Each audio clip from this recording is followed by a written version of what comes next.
Hello everyone, welcome back to another video here on Play on GAA. My name is Seamus Brady and this is the roundup of all the round 5 football action from the Allianz Football League Division 4.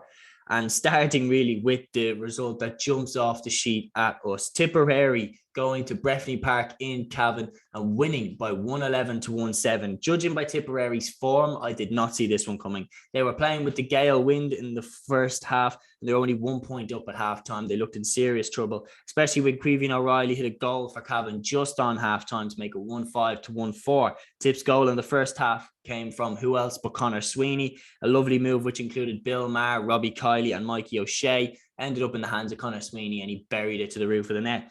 Cavan in the second half, they were their own worst enemy. They squandered 5 goal chances and they hit lots of wides. Tipp, on the other hand, were led superbly by Conor Sweeney, and second half points from him and a lovely one by Jack Kennedy really saw them home. Tipp now are in second place on 7 points, 1 point behind Cavan. With the start that they made, like losing to Leitrim, drawing to Waterford, I didn't see them turning it around like this. So you have to give credit to David Power. You have to give credit to the leaders in that Tipp team like Conor Sweeney, because there's a lot of Tipperary lads missing. I mean, Josh Keane isn't there. Michael Quinlivan isn't there. Lee McGrath isn't there. Evan Comerford isn't there. So to come back when it didn't look good for them is hugely impressive. So yeah, they're pushing seriously for promotion now. So me and Luke's prediction of Cavan and Tipp to go up could come out to be true after all.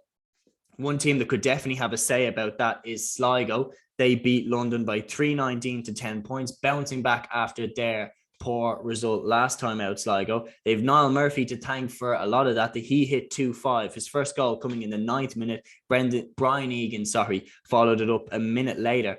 So 2 goals in the first 10 minutes for Sligo was key to their victory. Keelan Cawley brilliantly set up Brian Egan's goal. Alan Riley in the first half as well was fantastic for Sligo. He hit 3 points from play. A bit of a sad note, Conor Griffin and Conal Gallagher were both sent off. Griffin for Sligo and Gallagher for London. Sean Carabine and Patrick O'Connor also really good for Sligo throughout the game. Carabine combined lovely with O'Connor and he had a great point in the second half. That was the score of the game for me. Niall Murphy hit the 3rd goal for Sligo in the 78th minute. That was the icing on the cake. Sligo dispatching of a London team, which caused a lot of teams in Division 4 problems. So that shows that they are a level above the rest of the teams in Division 4, in my opinion, because London didn't even get near to causing them the same problems that they caused for the likes of Leitrim and Carlow and Waterford.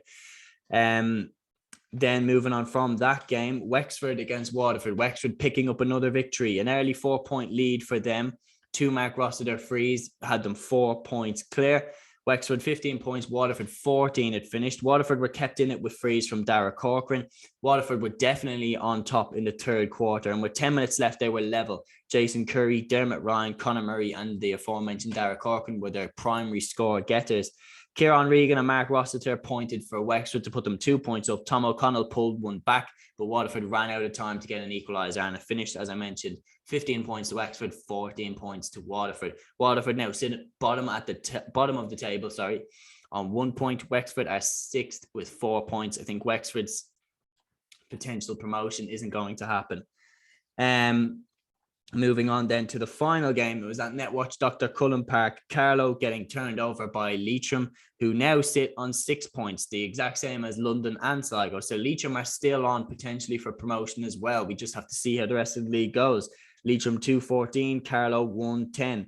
It was a very even opening few minutes, 2 points each, but then on 9 minutes, Keith Burns struck a brilliant goal for Leitrim from close range. Carlow won a penalty straight after. It was a foul on Jamie Clark. He took it himself and he scored. So it was going back and forth quite a lot. Ryan O'Rourke goal just before halftime for Leitrim, a brilliant solo move, took it along the end line and buried it into the back of the Carlow net. Dara Foley, the Carlow captain, responded with a free, and Carlow went in at halftime 1-9 to 2-5 up. But quite disappointingly, Carlow only hit 1 point in the second half. Seems to be a bit of a trend this week. A lot of teams doing that.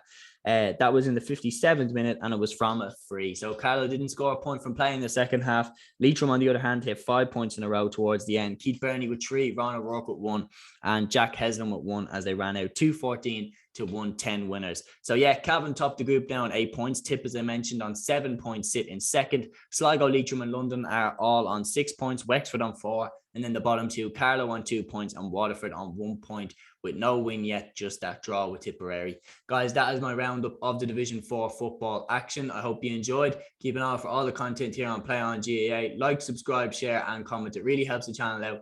Until the next one, guys, take care.